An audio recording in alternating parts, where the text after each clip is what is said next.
Well, good morning, everybody, and thank you so much for tuning on in to our Valley News Now desk this morning. My name is Alex Larson. So we've got some breaking news into our newsroom this morning. So out of Moorhead, we're waiting on more information this morning after a shelter-in-place alert was sent out to residents in Moorhead early this morning. So I'm going to pull up that alert for you, okay?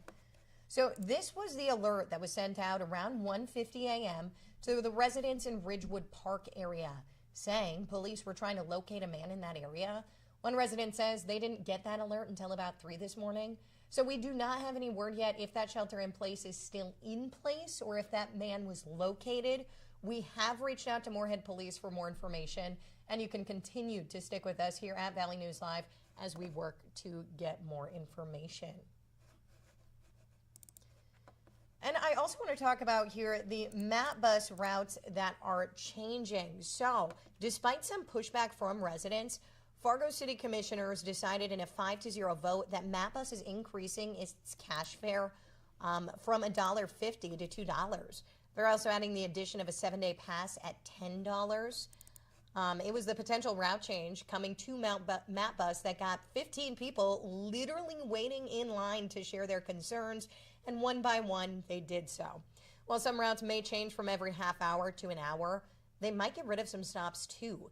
Concerns varied about accessibility, transportation, and doctor's appointments. We'll hear a little bit from a concerned citizen here.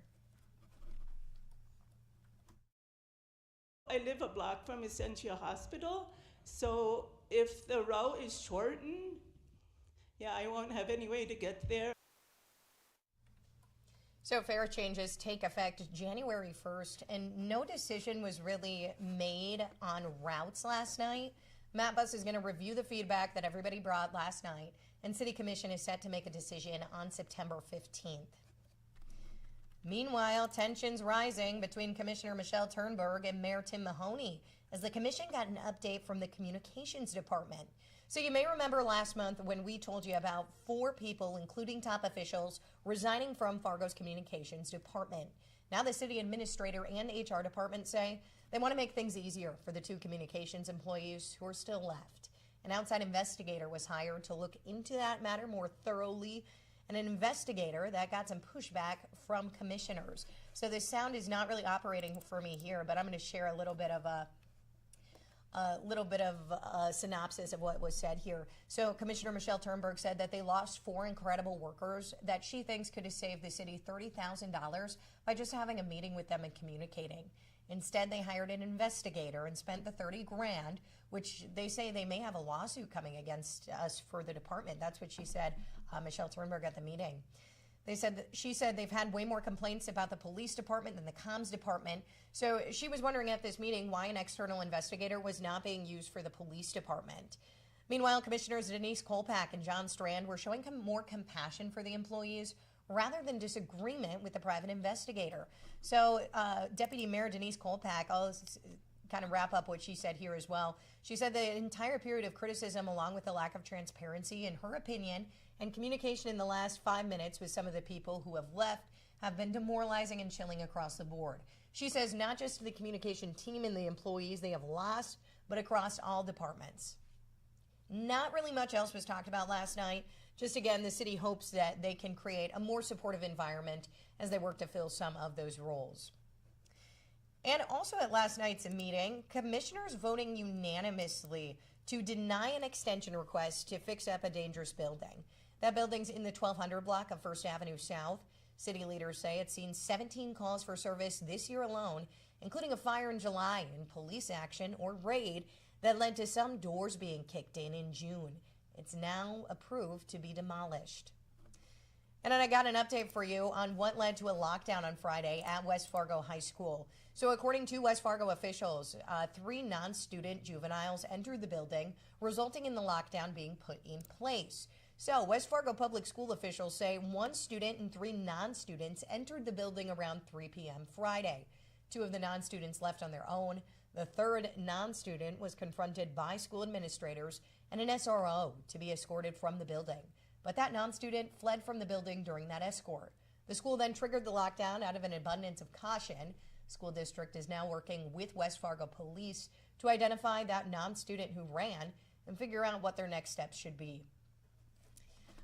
I want to take a minute now on this First Alert Weather Day to kind of talk about what we got going on outside. So I'm going to hop on over to our website pretty quick. Let me get this all set up for us here. All right, I'm taking you on over to the Valley News Live website. We're over on the weather tab. You can find it up here when you're on the homepage. And First Alert Weather Day, meteorologist Lisa Green just updating this for us just a short time ago, saying major cool down in process and frost is possible. So we're sitting at 45 degrees here in Fargo right now, a little chilly, and it's really not going to get much better than that. We're going to hop up to 59 degrees. It'll be a little windy, it looks like, when we hop on into that 59 degrees. And check that out. We're going to head on over to our 11-day planner. We don't really warm up that much until next week. So Sunday we'll sit at 72, Monday 75, and check that out. Midweek next week back to the 77s, mid-high 70s for those who enjoy those temperatures. I know I'm one of them, so that's something I'm looking forward to. I'm not doing too well with the cool down. I know pulling my car out of my garage this morning, seeing the temperature just go from 75 in my garage to driving to work down to 45. It was not a pretty sight for me. I don't really like those cold temperatures, but if those fall temperatures are more your speed, this is your time to shine, okay?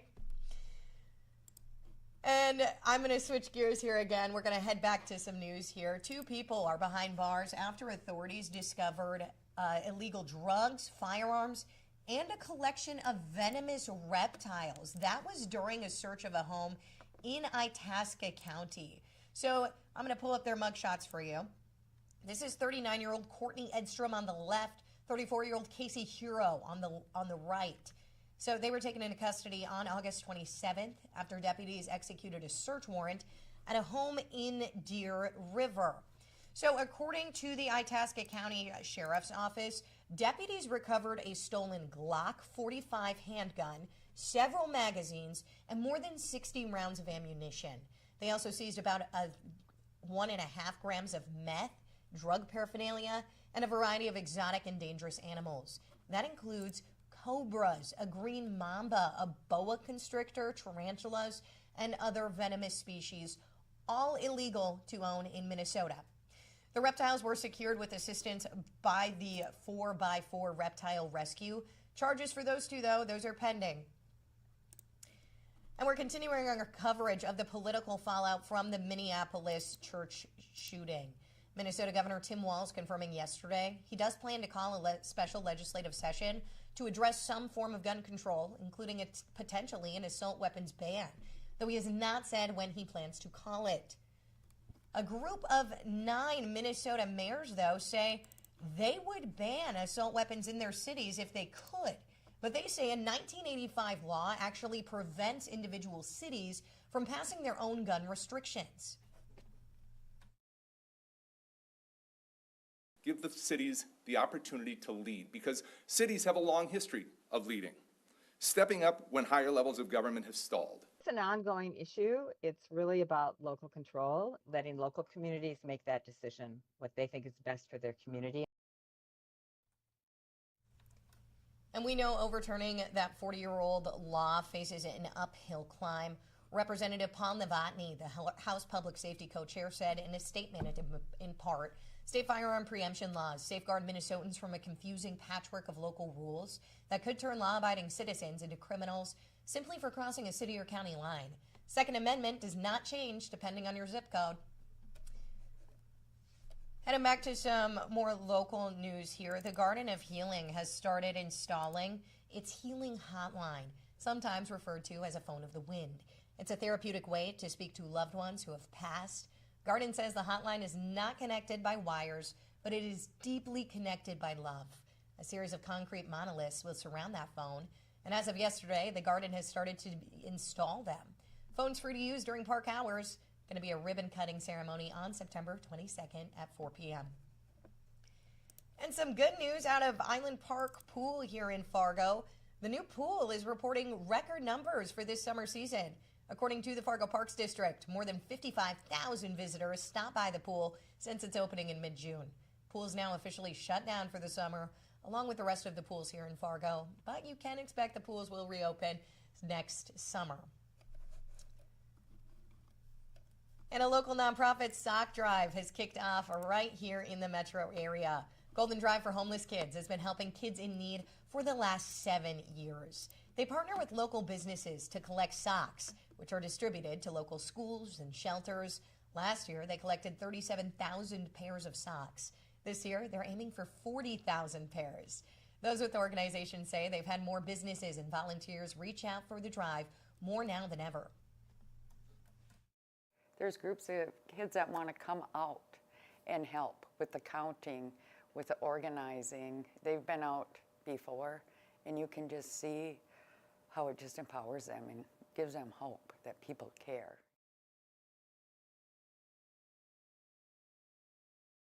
So there are a number of drop-off locations available for donation. We got all those details listed on our website, valleynewslive.com. Just click on this story. And for those of you who are just joining us, before I end this, I want to review the breaking news that I have in the caption of this, the breaking news out of Moorhead, okay? So there was a shelter in place issued this morning by Moorhead Police. So what we know right now, I'm going to pull this up for you, okay, so you can get a better look at what I'm talking about. This alert was sent out to residents this morning. So we're waiting on details there, but this was sent to those who live in the Ridgewood Park area, saying police were trying to locate a man. One resident says they didn't get this alert until about 3 a.m. We're told that it was sent out at 1:50 a.m. We don't have word yet on if that is still in place or if that man was found. We have reached out to Moorhead Police for more information, and you can continue to stick with us throughout the day as we learn more information here. Now, that's about all I got for you here on this Wednesday morning. Remember, we got a first alert weather day. It's going to be a little chilly outside. So if you don't already have your sweater with you before you leave home, I would probably suggest bringing that with you. Remember, you can find this streaming on Facebook, YouTube. You can find it on our live streams on our website as well. Lots of different avenues for us to keep you in the loop. And we'll keep you updated, as always, on air and online. I'm going to sign off, though, for now, reporting for Valley News Now. I'm Alex Larson. See you tomorrow.